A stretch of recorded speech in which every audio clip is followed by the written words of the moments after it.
এই কয়েদের সাহস দেখলে অবাক হবে, পুলিশকে বোকা বানিয়ে পালিয়ে যায়।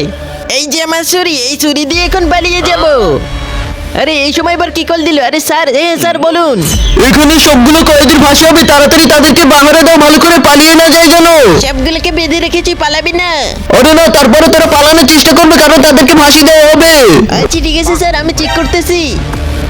তার আগে এই অসহায় বুড়ো দাদুকে দেখে তোমার কি একটু মায়া হয় না? তাড়াতাড়ি তার জন্য একটু সাবস্ক্রাইব করে দাও, আর কমেন্টে অবশ্যই লিখে যাবে তোমার দাদু বেঁচে আছে কিনা।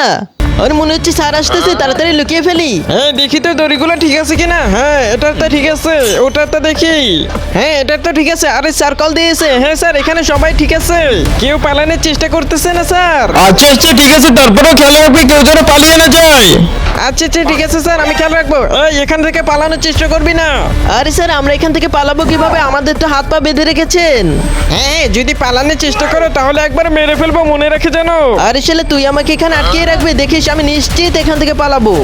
বন্ধুরা অবশ্যই সাবস্ক্রাইব করে রাখবে চ্যানেলটা, কারণ এটার পরের পর্ব অবশ্যই দেখাবো কিভাবে ওরা পালিয়ে যায়।